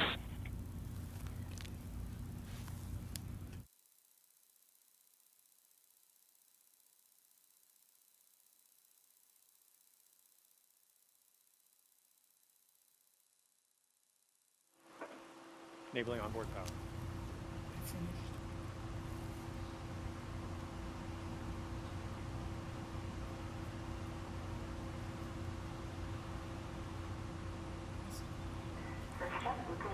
All right, thank you everybody for joining us again. Sorry about that. So we got so caught up in the flight profile and the perspectives from our NASA astronauts. We just caught the tail end there of the go no go poll. But I'm hearing that we're looking good for flight today. So let's get back into that flight profile, Gary, that you're telling us about here. Again, how are they getting up to space, over the Kármán line, the internationally recognized line of space, and then back down here to Earth in West Texas? Okay, so T-minus 0 is actually not the point of liftoff. It's when we send the command to start the engine. It lifts off about 7 seconds later. It will ascend for about 2.5 minutes and then shut off. It goes through what we call MECO, main engine cutoff. About 20 seconds after that, the capsule will separate, and that's when the fastened seatbelt light on their panels will turn off, and they'll be able to float around the capsule for 3 to 4 minutes. During that time, both vehicles are still ascending, and they will ascend above 100 kilometers. The Kármán line today, we're headed for about 105, 106 kilometers, and then start their descent. The capsule, the booster will actually re-enter first. It's more aerodynamic. Before it hits the atmosphere, it deploys wedge fins on top to stabilize it, and then uses those aft fins to steer back over the pad. Just over the pad, about 20,000 feet above, it deploys drag brakes to slow itself down, and then restarts its engines just seconds before hitting the ground to slow itself down to a soft landing. The landing legs will come out just seconds before landing. It might do 1 or 2 maneuvers to make sure that it's over that pad, and then it will touch down softly. Meanwhile, the capsule will continue its flight. The astronauts will strap back in before hitting the atmosphere, get back in their seats. There'll be thrusters that will stabilize the capsule just to prevent it from rocking too much, and then parachutes will deploy about 10,000 feet above the ground. First, drogues will fire, and those will extract the mains. And then finally, a landing will occur on a cushion of air, which will fire just about 6 feet off the ground. Fantastic, and you know, we've mentioned this before on previous webcasts that the dirt down here, it's like talcum powder. It goes everywhere, and so when we have that air cushion that fires, it really kicks up the dust. But again, they're coming in at just about 1 or 2 miles an hour. It's a really nice, soft landing. And again, Gary, we confirmed we are go for launch for first human flight on New Shepard. My goodness, I mean, you've been waiting for this day for 17 years since you joined Blue Origin. What are you feeling right now, Gary? It's still hard to believe that it's actually here. I don't know if it's set in yet, but the main thing I'm feeling is I'm thinking about the entire team, past and present, the hundreds and hundreds of people that have worked on the New Shepard program, and what this must mean to them. Absolutely. It's, you know, we talked about the team here. It's a lean and mean team, obviously, but each one of those people has contributed so much to this program. It's, again, a special shout out to all of our Blue Origin team members watching around the world. Now, for the others that are watching around the world, if you want to experience space flight for yourself, if you want to do what Jeff and Mark and Wally and Oliver are doing today, and you're serious about it, send us an email at astronauts@blueorigin.com. We're open for ticket sales to send you all to space. What just an incredible, incredible day. And, you know, we're so lucky to have this particular crew on board today, Gary. And I feel like, you know, not only do we have this beautiful story about the Bezos brothers that are going up, and Wally and Oliver, soon to be the oldest and the youngest astronauts who have ever flown into space.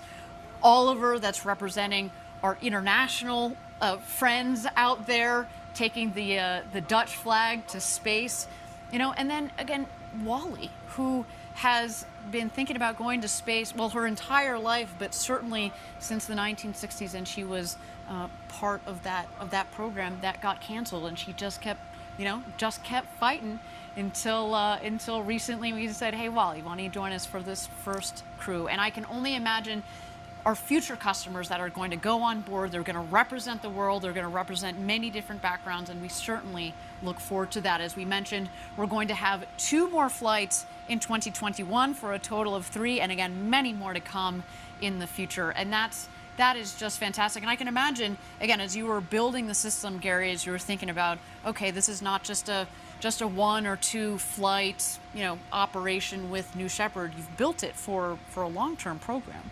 We've built it to continue indefinitely and to take hundreds and hundreds of astronauts in the future. We hope to be into the thousands soon. And just think about that, right? There have only been about 560, 570 people that have ever been over the Kármán line, up 100 kilometers up over the internationally recognized line of space. And today we're going to add 4 more to that list, which is so cool. Yes, and someday in the near future, we will be over 570 just on the New Shepard program. Can you imagine? Are you going to go up? Absolutely. You going to go up with me? Sure. You in, man? All right. Awesome. Okay, we are T-minus 4 minutes and 20 seconds to go until launch. What an incredible moment. Let's check out New Shepard on the pad here. We are awaiting. The rocket is going to go into some last-minute checks on the vehicle. At T-minus 2 minutes is when the vehicle, we throw the show over to her.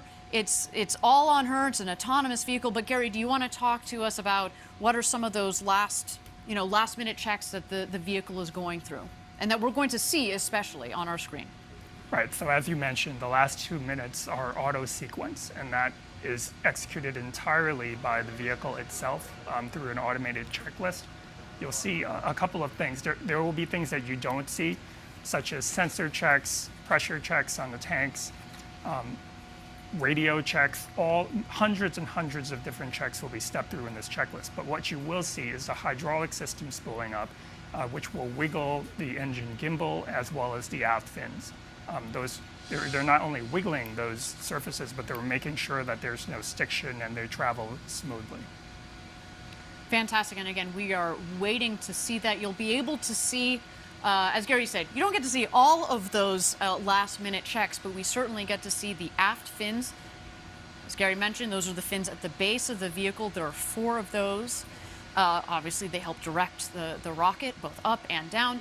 And then the engine will gimbal. That is our BE-3 engine, the Blue Engine 3, 110,000 pounds of thrust. Liquid oxygen and liquid hydrogen are what are the propellants in the engine.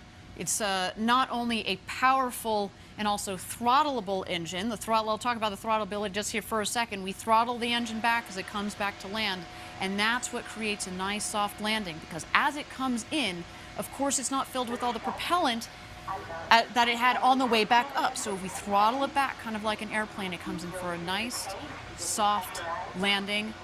And you know, what a trip to space and back. Again, this vehicle, we've had 15 successful flights on. Again, we're looking forward to this 16th one, of course, a very special one with people on board today.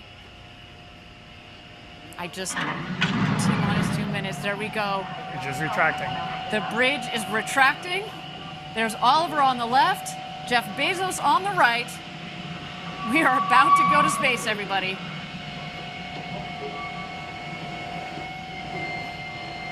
We are in auto sequence.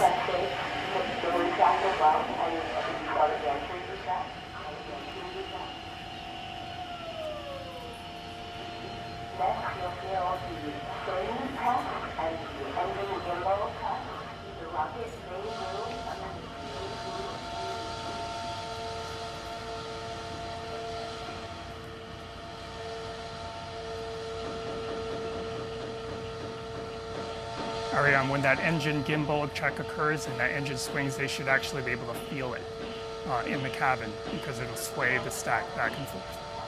There go the aft fin checks.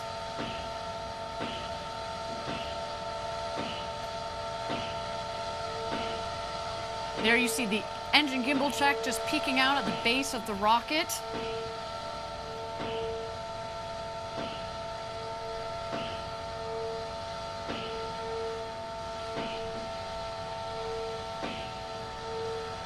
All right, here we go, everybody. Thousands of people contributed years to this historic moment. Ladies and gentlemen, it's time for Blue Origin's first human flight. Godspeed, first crew of New Shepard. Let's light this candle.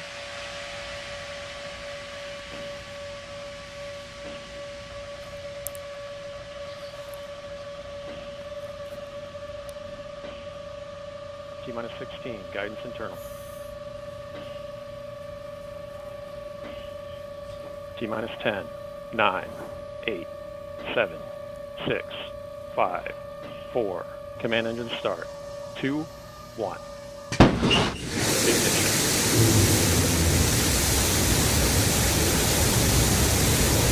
We have liftoff. New Shepard cleared the tower. And New Shepard has cleared the tower on her way to space with our first human crew. Go, Jeff. Go, Mark. Go, Wally. Go, Oliver. You are going to space.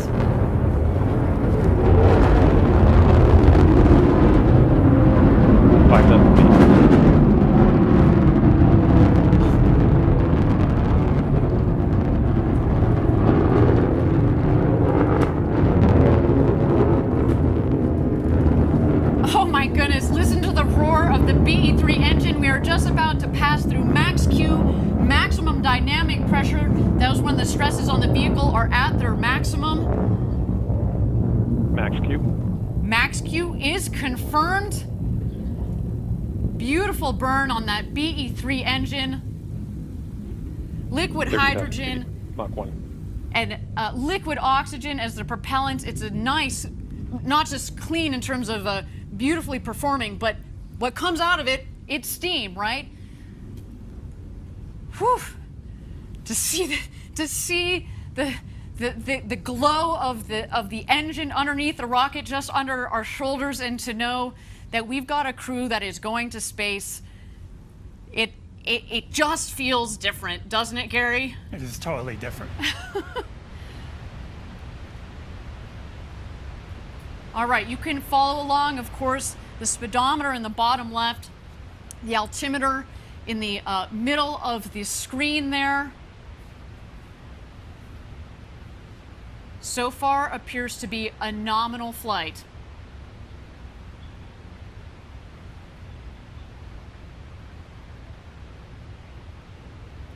All right, coming up here on MECO, main engine cutoff. That will be followed shortly by separation. And at that point, after separation, we're gonna let the astronauts unbuckle and take in the freedoms of zero G. There is MECO, main engine cutoff. A beautiful shot down the New Shepard rocket. Look at that view.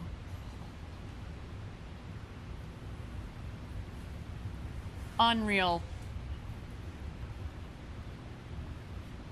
Awaiting separation here.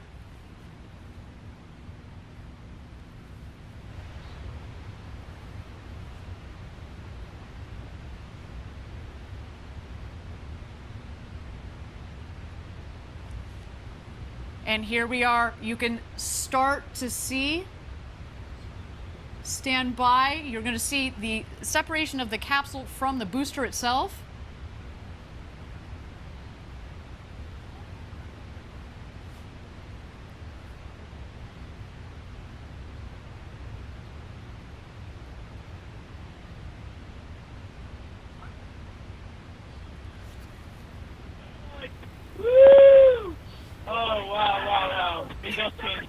So you have to look out the window. Holy kid God. Oh, wow. Don't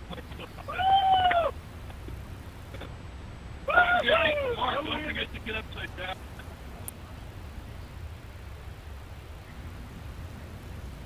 And there we go. Our astronauts have passed the Kármán line at about 328,000 feet, continuing their ascent. You see the two vehicles there. When the speed hits zero, you know that they've hit apogee, their maximum altitude, and you hear they're having quite an experience. All my instincts are fine. Okay, I'm gonna start back. Okay. Yep. Got it this time. You just have to wait for it. You want the Skittle. Oh, yeah. Yeah! Well done!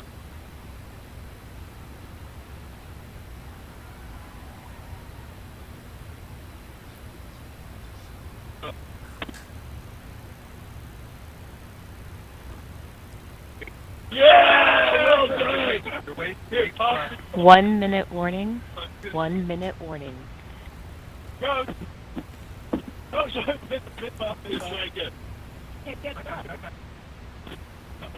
Awesome. Oh, so good. Yep. Get that one? Got it. Let's see if I can see the boot. Yeah. A little bit. I cannot. Oh, wow. You got to take a moment to look at that. Okay, get in. Gotta get in. Look at the roll. Oh, fantastic. Look at this. It's dark up here. Oh, wow.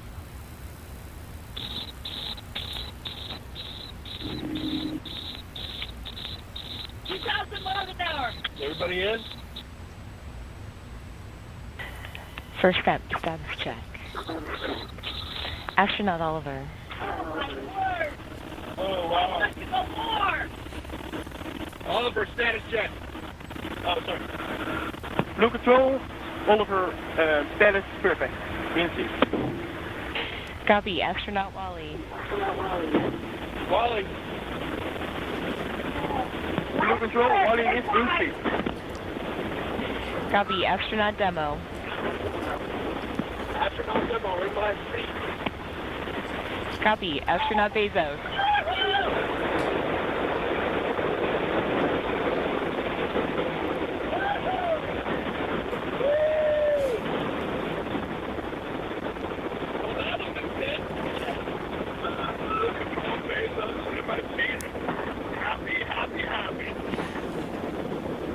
Copy.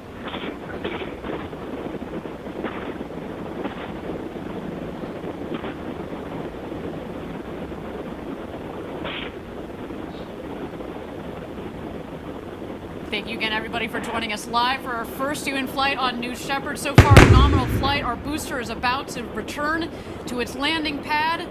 There we see engine relights. The sonic boom.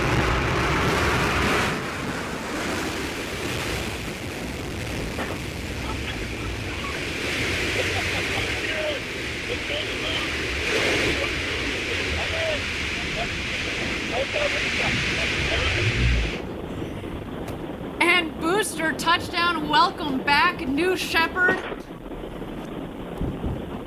A beautiful rocket that provided a beautiful flight to space. First up, your booster has landed. Booster landed. Blue Control, Bezos, that's great to hear about the booster. And there it is, our crew capsule with our 4 crew members on board. You have a very happy crew up here, I want you to know.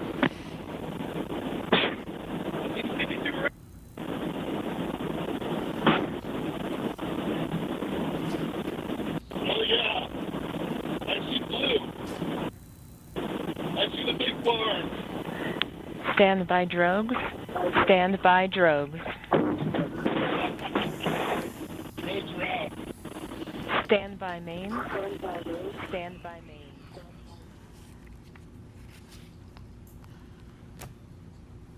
Oh, so far, a nominal flight. Here comes the crew capsule back from space. The drogues deployed. Here are the mains out, reefing and coming to full inflation. Our rocket went over Mach 3. And now they're coming floating back down at just about 15 or 16 miles an hour, about to join us home back here in West Texas after having gone over the Kármán line, the internationally recognized line of space. The world's newest astronauts. Gary, how you holding up, friend? I am speechless. Wow. And those big, beautiful windows. I've just got about a minute and a half of floating before the activation of the skirt jet for a soft touchdown. At this point, there are sensors on board that are detecting how high they are above the ground, multiple sensors. And just 6 feet above the ground, that cushion of air will puff, and they will have a soft touchdown, almost like just sitting in a chair. But I'm sure their adrenaline is pumping now.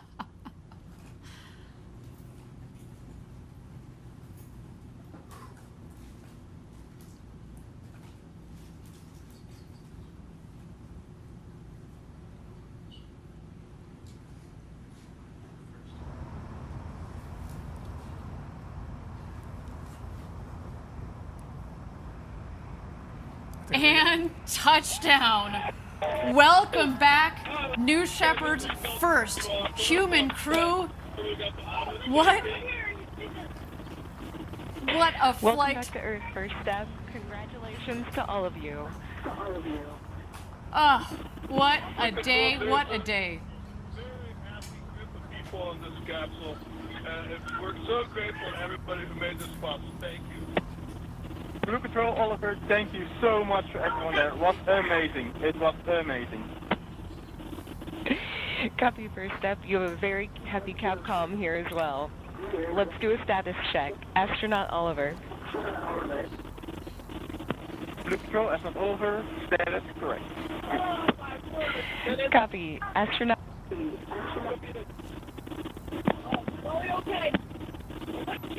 Copy. Astronaut Demo. Astronaut demo, I am unbelievably good. Copy.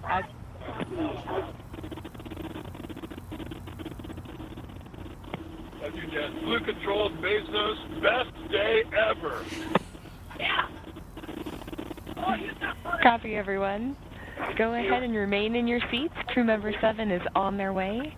Shortly, you will hear the capsule off-gassing.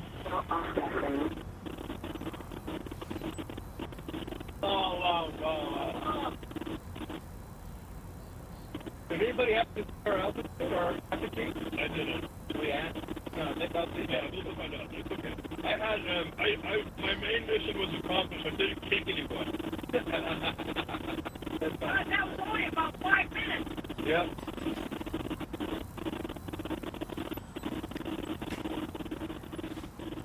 First up, Blue Control, your apogee was 351,210 feet. Blue Control, please say that in meters.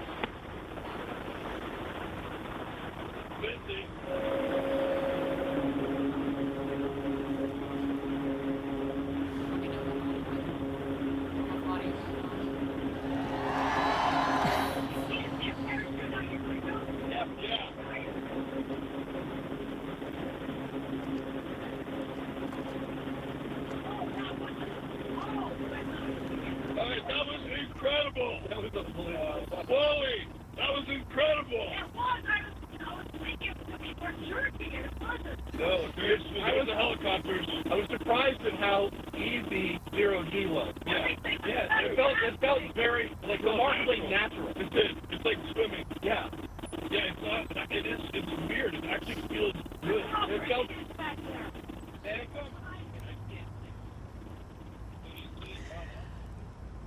Well, what a day. You can see our the world's newest minted astronauts there on board discussing their incredible flight of a lifetime up to space and back.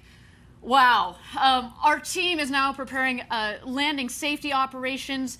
The recovery crew has already, minutes ago, has left the barn there to go open the hatch. You can see them there. They are arriving at the capsule in the Rivians. You can actually also see that the parachutes fell very close to the capsule. It means that there's not much wind out there. It was a beautiful, beautiful day. Not too shabby, Gary. What do you think? No, it was picture perfect.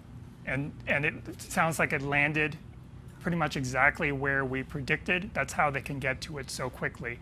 They start moving even before it landed based on the prediction of landing. We use weather balloons that we launched throughout the morning, and that gives us a very good idea of where it will land, which is within 1,000 feet.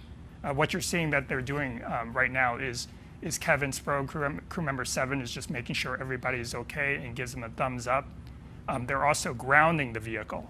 When you go into space, you could accumulate pretty significant electric charge. That's actually why we prefer that the astronauts not get out themselves, so that we can ground the vehicle of static charge, which can be quite strong. Excellent, and I think there that Kevin Sprague, our crew member 7, has given the thumbs up for all of our astronauts that are on board there. Again, Jeff Bezos, Mark Bezos, Wally Funk, and Oliver Damon. What an incredible day. You heard them on the audio. Best day ever. I mean, this is I feel like this is our best day ever, and we didn't even get to go up to space. I mean, what a day. Again, congratulations to the entire Blue team, our astronaut crew, and of course the friends and family of these incredible astronauts. They're just about to exit the capsule here. Let's wait for that moment. There you see Jeff in the window. Oh, there you are. Felix is up here. All right, guys, what we do, ladies.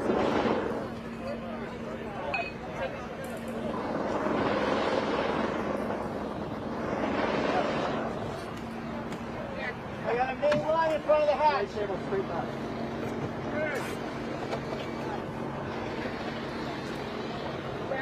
Hey, the main parachute line in front of the hatch.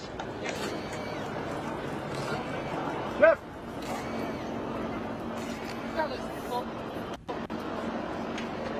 Okay, take the side, take the side. Pump on the bush. You're just moving one of the main parachute lines to make sure it doesn't snag the hatch when it opens. And there's Jeff. Thumbs up.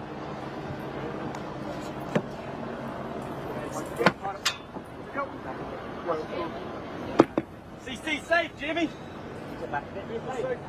You heard there, the CC is safe. No, I got it. No, I still had open front of the slide.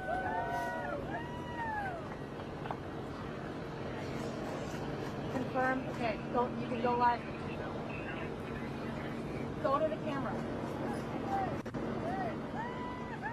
Jimmy! Jimmy! Gary, the architect of New Shepard, congratulations to you, man. Congratulations. Give me a to you, hug. Ariane. This is just, ugh. What a day. Again, thank you everybody for joining us live for our first human flight of New Shepard. Our 4 astronauts went to space and back, topping over 350,000 feet, well over 100 kilometers. They've come back down safely. We're just waiting here for egress. Our crew is going to get out of the capsule and meet their families back here on the ground. Of course, their families that have provided so much support since they were little kids and dreamt of this to this day and this moment. Let me know when everybody's there. Mar and Mary. Get in here, Mar. All right, Caitlin, you ready? Family, are we ready?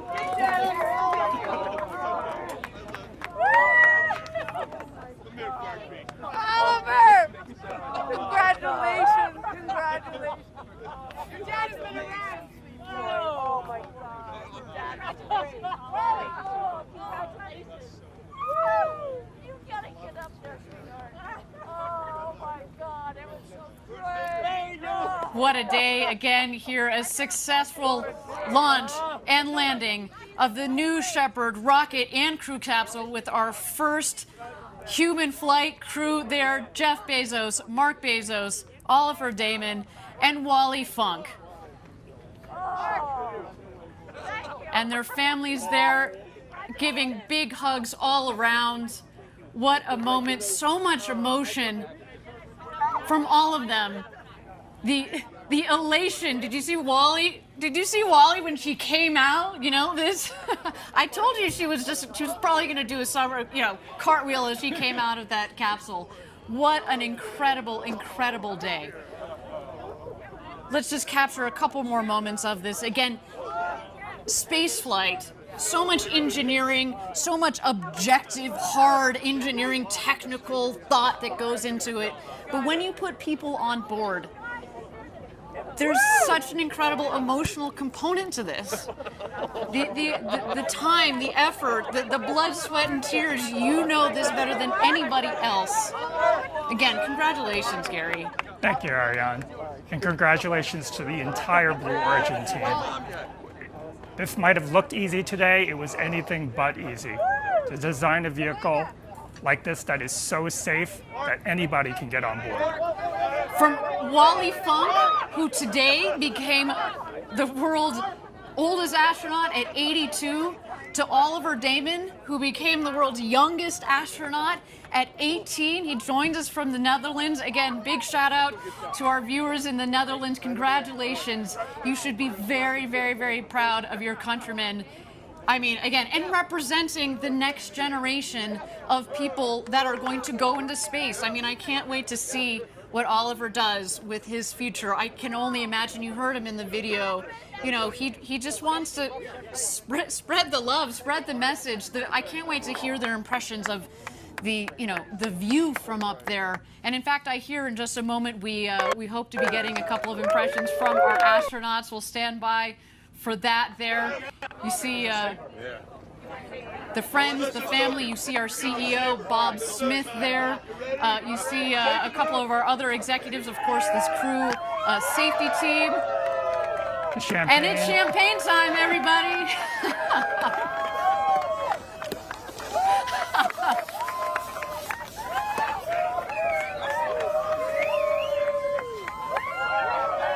It's the only proper way to end the space flight. Exactly, the only proper way to end a space flight with a champagne shower.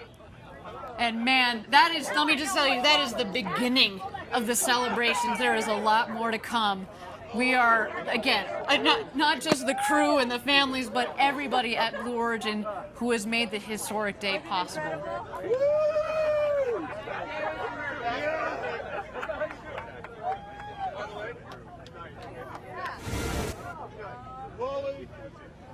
Well, there's a big hug from Jeff to Wally Funk. Yeah, but you did it. The oldest person in space. You. That's so wet. A beautiful moment there. Thank you. For a woman who was denied her opportunity to go to space in the 60s, she had to wait to the 2020s, but man, it was worth the wait. There you see the Bezos brothers hugging it out. Oliver Damon, you saw him earlier giving his father a big hug. What a moment. You saw the first hug when Jeff came out of the capsule to his mother, Jackie, followed by his father, Mike. I mean, again, what a day. What a day. To the thousands and thousands of members of Team Blue, you contributed to today as well. I know you were all hugging it out back in Kent, Washington at our headquarters near Seattle, sending you guys a lot of love from down here in West Texas. What a moment. Ella. I imagine. Oh, look at this girl. Ella. I mean, granted, you know, Gary, we weren't in the capsule, but my favorite part was hearing, you know, the hooting and hollering and the laughing. You know, Jeff is known for his big, boisterous laugh. I mean, he's having the moment of a lifetime here, and you can only imagine as they were floating around up there. You saw them say, "Gosh, look at the views."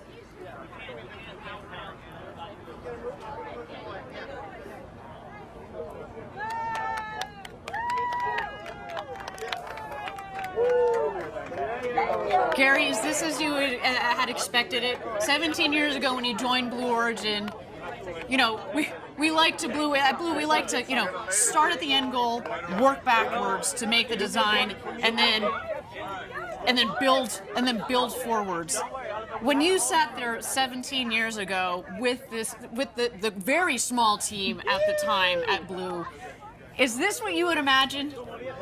It's certainly what we hoped for, but with the size of the team, when I joined Blue Origin, there were only 20 of us in a warehouse, and it would have taken a huge leap of faith to think that we could have gotten to this point, but we have. Just incredible. You know, I've been here 7 years. We were at 300, so man, you got me beat by a lot there. But you know, I can remember when I joined the team, and we were talking about the moment, the day that we were going to fly people. You know, you talk about it, but it's here and it's now. And I remember we were talking about, okay, well, what will this video look like, and what will that video look like? It doesn't compare. It doesn't matter. This is real. This is so much better than anything that we could have ever imagined. again, the emotional component to human space flight. We've had 15 consecutive test flights, which, as you said earlier, is why we knew that we were ready to put people on board this rocket. And that's what led us to today. To know that we could do this safely, and to give people the experience of a lifetime. And I think based on what we see there, I think job well done, sir. Job well done. And not only did we do it today, we can do it again and again and again and again. Precisely. Absolutely love it. That was amazing. Everybody, I want to thank you all for joining us from around the world for today's Blue Origin historic first human flight. It's been a moment for the ages, and guess what? We're just getting started. We've got 2 more flights this year and several more in the coming years. I want you to join us a little bit later today. We're going to have a live press conference on our website. You're going to get to hear the firsthand impressions from our 4 astronauts that went to space and back. But to all of you out there, if you like what you saw and you are serious and interested about reserving your seat on a future rocket ride to space and back with New Shepard, we've got some exciting news for you. We are open for ticket sales. Send us an email, astronauts@blueorigin.com. We can't wait to fly you to space and back. Gary, it has been an honor to share the desk with you today, the architect of New Shepard. Thank you so much for your insights. Thank you so much for all of your hard work and all the hard work of your team that has made today possible. Thank you, Ariane. It was unforgettable. Absolutely. The road to space is being built, everybody, and we took a huge step today. But we also need your help. If you're interested in learning more about Blue Origin or joining our extraordinary team, please visit our website. And if you'd like to commemorate today's historic launch, we also have some mission patches for you there. And that's also where you can get some apparel, some collectible gear. It is all there. Look at that sweet patch. So beautiful with the names of our new astronauts. What a day. Everybody, my name is Ariane Cornell. Thank you so much for joining us. It has been a pleasure and an honor to be your host. And of course, until our next launch, Gradatum Ferociter.